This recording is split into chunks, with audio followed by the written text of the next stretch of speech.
BX1+. Le face-à-face. Est-ce que nous avons encore confiance dans les décisions prises, par exemple, par le comité de concertation ? Est-ce qu'on doit changer notre pilotage de la crise sanitaire pour renforcer l'adhésion des citoyens ? On va essayer de répondre à ces deux questions. On va prendre une vingtaine de minutes maintenant dans le face-à-face pour le faire. On aura les éclairages d'Olivier Luminet, qui est professeur de psychologie de la santé à l'UC Louvain.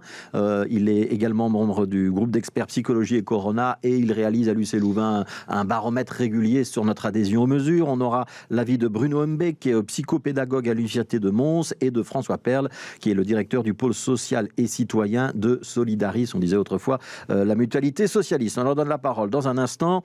On va quand même s'arrêter sur un certain nombre de prises de position politiques de ces derniers jours. Vanessa Lhuillier, prise de position qui disait quand même assez clairement qu'il fallait peut-être revoir notre méthode de gouvernance. Oui, depuis la semaine dernière, elle a tenu quand même d'un troisième Codeco en 3 semaines. Certaines voix politiques, comme vous l'avez dit, se sont élevées pour dénoncer cette gestion. Alors vendredi dernier, c'était d'abord le vice-premier socialiste Pierre-Yves Dermagne qui avouait que 3 Codeco en 3 semaines, cela devenait un petit peu incompréhensible pour la population. Pour lui, le système de Codeco n'est plus gérable et on ne peut plus changer tout du jour au lendemain. Durant le week-end, on apprenait aussi que si le Codeco s'était tenu vendredi, c'était parce que Bart De Wever ne voulait pas prendre lui-même la décision d'annuler la fête de Saint-Nicolas qui devait réunir des milliers d'enfants au Sport Palace d'Anvers. Beaucoup ont donc parlé d'une instrumentalisation du Codeco par la NVA. Dimanche, le ministre de la Santé, Frank Vandenbroek, reconnaissait aussi que cela ne tenait plus la route. Il a été pendant longtemps opposé à la mise en place d'un baromètre qui déterminerait le phasage des mesures. Mais maintenant, il se dit qu'il serait peut-être finalement utile d'en reparler. Il est rejoint sur ce point d'ailleurs par plusieurs experts et politiques. Et hier, c'était donc Georges-Louis Boucher qui abondait dans ce sens en expliquant que les Codeco fonctionnaient si tout le monde gardait son sang-froid, histoire d'envoyer un dernier reproche à Frank Vandenbroek qui aurait élevé la voix sur le ministre-président de la Fédération Wallonie-Bruxelles, le libéral Pierre-Yves Géolet. Voilà, ça c'est ce qui se passe dans les coulisses, mais comme c'était en grande partie dans la presse, ça n'a pas dû échapper à beaucoup de citoyens. Olivier Luminet, est-ce que c'est pas quand même un petit peu problématique si le monde politique et les décideurs eux-mêmes, parce qu'il y a quand même là-dedans quelques membres de ce comité de concertation, sont eux-mêmes critiques sur la manière dont ils prennent les décisions, sur la cohérence de leurs décisions, on ne peut pas compter sur les citoyens pour se dire je vais quand même appliquer ces mesures sans sourciller. Ça devient pas un petit peu compliqué tout ça ? Alors, le niveau d'incohérence est tel actuellement qu'effectivement ça pose pas mal de problèmes et donc à la fois les fuites évidemment, aussi toute cette période d'incertitude chaque fois entre l'annonce d'un Codeco et toutes les supputations dans tous les sens sur ce qui pourrait arriver et le moment des décisions, tout ça effectivement entraîne énormément de confusion et donc on a fait allusion à cette question d'un baromètre et en tout cas de mesures seuil qui pourraient sans doute faciliter les choses et permettre aussi une meilleure prévisibilité parce que pour le moment les gens en fait ne savent plus très bien à quoi s'attendre avec la fréquence des changements et la rapidité de ces changements. Ouais, à l'UC Louvain, vous publiez, vous réalisez en permanence un baromètre qui permet de mesurer l'adhésion à un certain nombre de mesures, notamment si on se lave les mains, si on porte le masque, etc. etc. Ce que vous constatez, ça a été publié je pense hier, c'est qu'on a plutôt une tendance à l'effritement de l'adhésion. Vous confirmez ça ? Quand on rajoute un bruit politique dessus, ça peut avoir un impact sur la qualité des gestes barrières ? Oui, effectivement, cette incohérence peut avoir un impact. Alors, on constate en fait qu'il y a un effritement surtout pour les gestes les plus coûteux. Et le geste le plus coûteux, c'est la limitation des contacts sociaux. Donc, c'est celui-là qui continue à descendre au fur et à mesure du temps. Les gens ne sont quand même pas insensibles à la situation. On note dans notre dernière prise de mesure, par exemple, que la distance sociale est quelque chose qui a réaugmenté, donc est un peu un compromis. Je continue à voir beaucoup de monde, mais je fais un petit peu plus attention en me tenant à distance. Mais globalement, on constate quand même que pour les gens, c'est de plus en plus difficile et en partie à cause de ces incohérences politiques, vous avez raison, et notamment aussi d'un manque de campagne de promotion de ces gestes, notamment à l'aube de l'automne. Ouais, donc manque de campagne, manque de grande communication, par exemple sur les réseaux sociaux, sur les médias traditionnels. Bruno Humbeck, vous êtes psychopédagogue. Je voudrais qu'on s'arrête sur un des aspects de ce comité de concertation qui concernait les mesures concernant les jeunes, donc l'enseignement hybride en secondaire. secondaire et le port du masque notamment pour le primaire. Il y a eu beaucoup de débats, il y a eu beaucoup de prises de position pour ou contre, avec beaucoup de passion, parce que dès qu'on parle de l'école, c'est évidemment très passionnel. Ça peut perturber les enfants aussi, ça, ces débats avant le Codeco et après le Codeco, parce que évidemment, ils ne sont pas imperméables à ce qui se dit. Hein. C'est évident que les tensions vont évidemment parasiter les enfants. Et vous avez utilisé le mot d'ailleurs qui est celui qui est adéquat. Ce qui nuit aux apprentissages, qu'ils soient réalisés par des adultes ou des enfants, c'est le bruit. C'est-à-dire un bruit dissonant. Ce qui pose problème, ce n'est pas seulement le Codeco, c'est l'ensemble de la communication qui est organisée autour de ce Codeco. Quand chacun y va de son opinion avant même qu'il soit tenu, par exemple, si je suis ministre et que je dis « mais moi je suis contre les masques », eh bien, les gens entendent donc qu'il n'y aura pas de masque. Évidemment, le paysage politique belge est compliqué. Ça veut dire qu'elle devra se soumettre à une autre décision. Et après, il faudra donner l'impression de rétropédaler, alors que, évidemment, la ministre est tout à fait libre d'avoir son opinion. Mais elle doit comprendre que la démocratie, ce n'est pas l'opportunité qui est donnée aux gens, aux personnalités politiques d'émettre leur opinion, mais la faculté de tenir compte de l'opinion des gens qui leur ont attribué ce pouvoir temporaire. Et donc, je pense que c'est vraiment important qu'on ait une communication qui fasse moins de bruit. On a l'impression que chacun y va de son opinion pour gagner en visibilité auprès de la population, mais on perd alors en lisibilité par rapport aux règles qui sont émises. Vous savez, le problème, c'est que c'est typique, si vous lisez Confucius, il vous dira qu'un pays en déliquescence est un pays qui va multiplier les lois et que le rôle des hommes politiques n'est pas de s'occuper de notre bonheur, mais de nous rendre le monde vivable.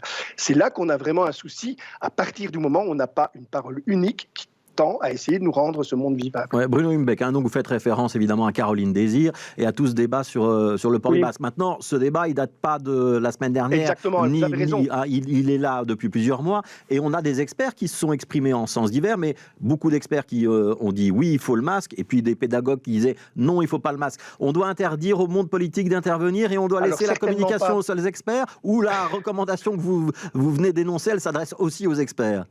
Alors, évidemment, à tout le monde, et certainement pas à la ministre qui donne son opinion, et elle l'a fait, et en plus, par la suite, elle a essayé de corriger, justement, pour rendre les écoles vivables. Elle a appelé au calme, elle a dit il faut maintenant retrouver de la sérénité et à la loyauté. Oui.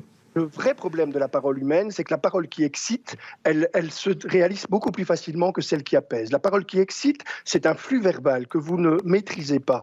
La parole qui apaise, ce sont des mots dont vous allez peser le poids systématiquement. Je pense que tant les experts, que ce soit dans tous les domaines, doivent d'abord rester dans leur domaine. Vous savez, si vous me demandez si je suis pour ou contre le masque, je vais vous répondre que je ne suis pas un virologue, que ce n'est pas du tout mon domaine d'expertise. Si vous me demandez est-ce que le masque a une incidence négative sur les apprentissages, je pourrais vous répondre en argumentant non, parce qu'on peut argumenter sur le domaine dans lequel on a des compétences. Le problème, c'est que tout le monde parle de tout, de n'importe quoi, et que, évidemment, le niveau d'expertise, notamment sur les réseaux sociaux, eh bien, il n'est plus du tout hiérarchisé, et donc ce qui fait bruit, c'est ce qui fait nombre. Et là, il y a un réel problème de dissonance. Alors, je vais chez vous, François Perle, vous êtes maintenant actif à Solidaris, on sait que dans le passé, vous avez travaillé à l'INAMI. Il y aurait moyen de trouver une autre méthode de gouvernance, un autre moyen de procéder. Aujourd'hui, ça fonctionne de la manière suivante. On demande aux experts, les membres du GAMES, le groupe d'experts du management de la crise, de faire des propositions. Et puis, le comité de concertation, c'est-à-dire l'État fédéral et aussi les régions et les communautés, se saisissent de ces rapports. Et puis, ils appliquent ou ils n'appliquent pas. Il y a moyen de faire autrement ? Il y a sans doute moyen de faire autrement, mais je pense qu'il faut aussi considérer une chose, c'est que on a une pandémie qui vient se coller, je veux dire, à un système politique existant, et puis le politique réagit selon la structure de ce système. Et donc, ce qu'on a au Codeco, c'est révélateur de la manière dont la Belgique fonctionne. C'est un pays où, effectivement, il y a un enchevêtrement de compétences, où il y a une grosse complexité administrative et politique, et donc le Codeco est le reflet de cette complexité administrative et politique. Maintenant, pour prendre un peu de recul et de hauteur, je suis, comme beaucoup de gens d'ailleurs, un peu ce qui se passe autour de nous. Je ne connais pas un pays où le même genre de réflexion par rapport à la parole politique et par rapport aux mesures ne soit prononcée de manière plus ou moins intense. Il y a une grosse contestation des pays qui ont des structure beaucoup plus simple que la nôtre, comme les Pays-Bas par exemple. Il y a une énorme contestation de la parole politique et à peu près la même impression par rapport à la difficulté d'avoir une cohérence dans les mesures proposées. Donc c'est pas pour relativiser ce qui se passe en Belgique, c'est simplement pour dire que il y a le reflet à la fois de la complexité du système et aussi le reflet par rapport à la complexité de la prise en considération de la crise. Moi, je rappelle qu'il y a 6 mois, nous pensions que les variants protégeaient de la transmission, et il y a un an, enfin les vaccins, protégeaient de la transmission, et il y a un an, nous ne savions pas si les vaccins seraient complètement efficaces. Donc voilà, il y a aussi une vitesse d'accélération de la pandémie, des connaissances de la pandémie et du virus qui sont très très difficiles à fixer, qui rend, il faut le dire, il faut vraiment, je pense, avoir ce discours par rapport à la population qui rend la parole politique fortement incertaine. Ouais, François Perle, malgré tout, quand à la fin d'un comité de concertation qui tient un petit peu tout le monde en haleine, et les médias ont leur rôle, je veux bien prendre la part pour les médias, puisqu'on excite sans doute un petit peu l'attente, mais quand à la fin de la comité de concertation, on a des mesures qui finalement ne s'appliquent pas tout de suite, mais juste la semaine avant Noël, c'est quand même un petit peu difficilement compréhensible. On a tous l'impression de comprendre que c'est un arbitrage, un compromis politique et pas du tout des décisions qui sont basées scientifiquement sur les recommandations des experts. Oui, ça, tout à fait. Ça, je crois que personne ne va contester que la production du dernier Codeco est particulièrement indigeste. Donc ça, là-dessus, il n'y a pas de problème. C'est pas ça que je remets en question du tout. Il y a vraiment un problème par rapport à la fois à la manière dont ce Codeco a été organisé, pourquoi il a été organisé et ce qu'il a produit. Et la question est peut-être de se demander, au niveau de la méthode actuellement de gestion, si ces espèces de Codeco réactifs ne doivent pas à un moment donné être repensés et travaillés de manière à ce qu'on ait peut-être des instances qui soient un peu plus prospectives. Mais là encore, c'est très compliqué parce que, je répète, personne ne sait dire où on en sera dans un mois dans l'épidémie. Ouais, alors, on vous y avait fait référence. On va quand même détailler un petit peu ce qui s'est passé dans les pays voisins parce qu'il y a effectivement une série de manifestations un petit peu partout en Europe, parfois avec des débordements de violence. Vanessa Lullier. Oui, donc effectivement, depuis plusieurs semaines, les manifestations anti-mesures sanitaires se multiplient. À Bruxelles, déjà, c'est un bon exemple. Nous en avons eu 2 ces derniers temps, avec la première fois quand même 35 000 personnes et la seconde 10 000, et à chaque fois des débordements. Samedi dernier, c'était à Utrecht, aux Pays-Bas. Des milliers d'habitants étaient descendus dans les rues pour s'opposer au confinement partiel. En novembre, des émeutes avaient aussi éclaté lors de l'annonce du couvre-feu. En Autriche, 40 000 personnes étaient rassemblées à Vienne contre le confinement des non-vaccinés et l'obligation vaccinale décidée pour 2022. 2 policiers ont aussi été blessés. À Barcelone aussi, on manifestait ce week-end contre l'introduction du pass sanitaire. Et puis en France, là, c'était les soignants ce week-end qui manifestaient, mais pour défendre le système de santé publique au bord de l'épuisement. Olivier Luminet, 8000 manifestants à Bruxelles. J'ai vu parfois qu'on opposait ce chiffre. C'est vrai que ce n'est pas une très grosse manifestation. 8000, 35 000, quelques semaines avant, c'était plus impressionnant, mais 8000 personnes. Et puis on disait, oui, mais regardez de l'autre côté, il y a 200 000 inscrits sur QVAX pour demander la 3e dose. On a raison de comparer ces chiffres et de dire les contestataires, c'est une très, très petite minorité ? Alors en chiffre absolu, effectivement, je pense que la majorité de la population continue quand même à faire des efforts, à adhérer à toute une série de mesures. Mais ici, on n'est pas uniquement dans un rapport majorité-minorité. Je pense qu'on est vraiment dans une idée de comment continuer à avancer dans cette crise et d'une solidarité entre tous les acteurs de la crise. Et donc, même s'il y a seulement 10% des gens qui, par exemple, continuent à refuser de se faire vacciner, ou même 5% de la population qui manifeste, et parfois de manière violente, c'est quand même un problème en soi de cohésion. Et ce problème de cohésion de la société, je pense qu'on le voit de plus en plus dans de plus en plus de lieux. Le nombre de gens qui rapportent des conflits maintenant au niveau familial sur le fait qui est vacciné, qui ne l'est pas, dans des activités festives où c'est un débat tabou, on ne peut plus en parler parce qu'on a peur de créer des tensions trop vives. Ça montre qu'on a un petit peu trop clivé les choses et qu'il faut en revenir à un débat un peu plus modéré, tempéré et plus complexe, où il n'y a pas simplement les gens qui manifestent et ceux qui appliquent les règles, ou ceux qui se font vacciner et ceux qui ne le font pas. Il y a tout un ensemble de moyens de faire face à la pandémie et il y a vraiment une importance et une obligation à travailler pour cette cohésion qui a tenu assez longtemps. Rappelez-vous l'automne dernier, étonnamment, la cohésion a tenu. Les gens acceptaient toute une série d'efforts et pour moi, le moment où on a vraiment perdu ce contact, c'est à partir du mois d'octobre. En fait, on a complètement raté le coche à partir du moment où les choses ont commencé à devenir un petit peu incertaines et un petit peu plus dramatiques au niveau des chiffres. Ouais, donc mois d'octobre, hein, c'est le début de cette quatrième vague dont on est visiblement en train de sortir maintenant, puisqu'il semble que le pic soit derrière nous. Je vois François Perle qui tempère un petit peu mon enthousiasme. Mais je voulais justement vous poser cette question-là, François Perle. Est-ce qu'il n'y a quand même pas une erreur majeure dans la communication quand on a vendu, revendu, survendu la vaccination comme étant la fin de nos problèmes? Et côté flamand, on a même parlé du royaume des libertés, hein? Oui, sans doute, mais c'est facile de le dire a posteriori. Il faut toujours considérer une décision par rapport à l'environnement de la connaissance du moment où elle a été prise.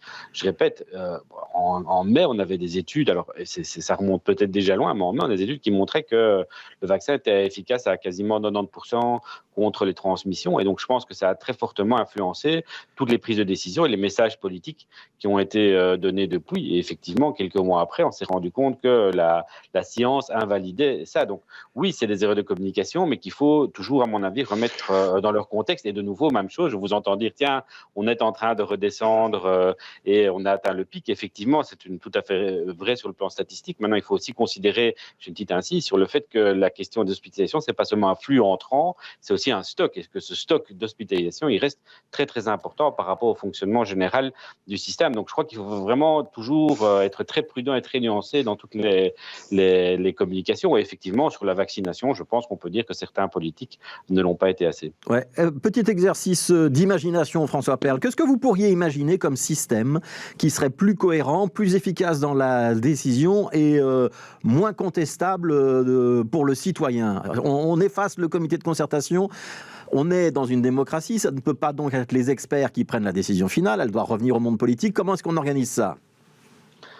C'est un peu compliqué. À brûle pour point, disons qu'il y a deux choses. Je pense qu'il faut penser la communication et de toute façon la politique de prévention de manière globale dans cette pandémie. Je pense que les mesures de type catégoriel, comme la vaccination obligatoire des soignants, comme le masque chez les enfants, tout ça, c'est des mesures ciblées qui, finalement, à un moment donné, désignent certains groupes comme étant les principaux vecteurs du virus, alors qu'on sait tous aussi qu'il y a une approche globale à avoir et qu'on ne peut avancer dans une politique de prévention qu'avec des équilibres qui parviennent à limiter les risques partout, parce que la limitation des risques sur certains groupes comme les enfants ou comme les 65+, je répète qu'on pensait par exemple au début de la pandémie qu'il suffisait d'isoler les personnes âgées pour que ça fonctionne. On a vu que ça a été dramatique. Donc voilà, je crois qu'un système qui fonctionne, c'est un système qui prend en considération à la fois la complexité mais aussi la globalité des mesures à prendre et pas seulement des petites mesures catégorielles sur l'une ou l'autre groupe de population. C'est Bruno Imbecks, est-ce que c'est ça qu'on doit dire à nos enfants?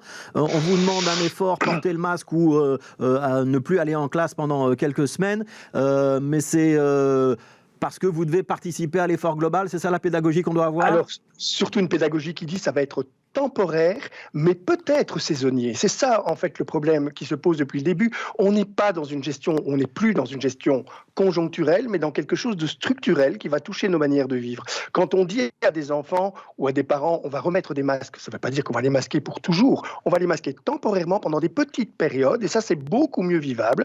Mais ces périodes sont susceptibles de revenir. Le problème du Codeco, c'est qu'on a l'impression d'un séisme à chaque fois, inattendu. Alors qu'on est dans quelque chose que tous les virologues maintenant sont unanimes pour le dire, qui structurellement va changer nos manières de vivre. Il ne faut pas oublier qu'au Japon, le masque n'est pas imposé tout le temps, il est venu avec les épidémies, je vais dire, saisonnières, c'est-à-dire le fait simplement d'avoir par exemple des personnes qui étaient allergiques au pain de cèdre. Et donc ils mettaient chez les enfants et chez les personnes âgées le masque, mais pas tout le temps. Si on vous dit, à partir d'aujourd'hui, vos enfants vont être masqués et ils ne seront plus jamais libérés de ce masque, évidemment que ça va créer des tensions pas possibles. Si je vous dis temporairement ils vont l'être, et ça va revenir, déjà anticiper ce mouvement saisonnier et cyclique, on aura une communication alors qui est beaucoup plus sereine. Le problème, c'est cette impression de sauve-qui-peut générale dès que les chiffres remontent. Mais déjà ce que vous dites en disant, mais on est à un pic, donc on va redescendre, ouf, c'est fini. Non, c'est pas fini. On est à un de ces pics qui vont se répéter et il faut donc apprendre à se prémunir chaque fois de la pression qui est mise sur le système hospitalier, chaque fois que ces pics sont incontrôlés dans leur réapparition. Ouais. Est-ce que vous êtes en train de me dire, Bruno Imbecks, qu'en fait, ma difficulté, qui est sûrement celle d'une grande partie du public, c'est que je suis resté dans le monde d'avant et que je n'ai pas fait le switch et que je ne me suis pas projeté dans ce qui est notre monde d'aujourd'hui? Alors, je dirais le monde de maintenant. C'est une question de nostalgie? Bien sûr, aussi évidemment, et aussi le monde d'aujourd'hui qui sera probablement encore le monde d'après pendant un certain temps. Et je pense que si on disait aux personnes pendant 5 ans, 6 ans, 7 ans, je n'en sais rien, mais on est dans cette vision-là, on va devoir apprendre à vivre avec des saisons qui reviennent, avec une épidémie qui reste en toile de fond, mais qui ne va pas nous rendre le monde invivable. Et c'est ça qu'on doit dire aux enfants et également aux adultes. Le but, c'est de rendre le monde vivable pour chacun. Olivier Luminet, on n'aurait pas de comité de concertation, on aurait juste un gouvernement normal qui prendrait ses décisions et puis ce serait communiqué de manière beaucoup plus discrète. Est-ce que ça nous aiderait ? Alors, je pense qu'en tout cas, le problème des fuites est un problème majeur. Par exemple, au moment du Codeco la semaine dernière, c'était catastrophique que la première nouvelle qui filtre, c'est les restaurants restent ouverts jusqu'à 23h, comme c'était la décision qui passe avant les autres. Donc là, il y a des problèmes effectivement de filtrage d'informations. Ça doit être des décisions qui sont expliquées aux gens, mais qui doivent être produites sans fuite. Et l'autre élément, c'est cette question d'un baromètre, mais qui devrait être discuté publiquement et qui devrait faire l'objet d'un débat au Parlement. Mais une fois qu'il y a un accord sur un principe comme celui-là, l'appliquer de manière rigoureuse parce qu'il permet cette prévisibilité dont on a tellement besoin et il permet aussi de répartir les efforts sur toute la population et de montrer que chaque couche de la population participe aux efforts actuels. François Perle, un baromètre, vous pouvez y croire? On se dit, voilà, à partir de tel seuil d'occupation dans nos hôpitaux ou de tel seuil de contamination, on active telle ou telle mesure. Est-ce qu'on peut prévoir ce genre de choses-là, alors qu'on a quand même appris qu'avec la Covid-19, on était à chaque fois pris à contre-pied? En théorie, oui. En pratique, ça me semble compliqué. Ça fait presque 2 ans qu'on y travaille. Donc voilà, moi, ça me semble compliqué. Idéalement, oui, il faudrait pouvoir avoir ces warnings. Moi, je suis beaucoup plus tenté par effectivement une approche comme Bruno Mbek décrit, qui est une approche à long terme de dire nous avons définitivement basculé dans un autre monde. Ça va être un monde qui va être fait de stop and go, de moments où on sera peut-être confiné, où on portera le masque, et des moments où on aura des moments d'intense liberté et qu'il faut accepter ça. Je pense que les gens, et je trouve que les baromètres sont de motivation sont très intéressants de ce point de vue-là. Ils montrent que malgré tout, après, moi je vois ça le côté positif des choses, malgré tout, après presque 2 ans de pandémie, on a encore quasiment une majorité de gens qui respectent les mesures. Donc ça montre bien que la population est prête à entendre un discours qui est difficile. Et je crois que c'est ce discours difficile qu'il faut pouvoir aussi remettre dans des perspectives positives en disant il y aura des moments difficiles et des moments qui le seront moins. Et voilà, je crois que c'est ça dont on a besoin, bien plus qu'un baromètre, c'est une vision à long terme de la situation. Merci beaucoup à tous les trois. C'est pas super enthousiasmant, mais c'est pas super négatif non plus. Et en tout cas, on a des clés et des pistes pour essayer de faire en sorte que les choses se passent mieux pour tout le monde. Il y avait François Perle, directeur du pôle social et citoyen de Solidaris. Il y avait Olivier Luminet, professeur de psychologie de la santé à l'UC Louvain et co-auteur de ce fameux baromètre de la motivation dont on vous a parlé. Et il y avait Bruno Mbek, qui est psychopédagogue à l'université de Mons. Merci à tous les trois. Dans un instant, on va vous parler des Rohingyas qui attaquent Facebook.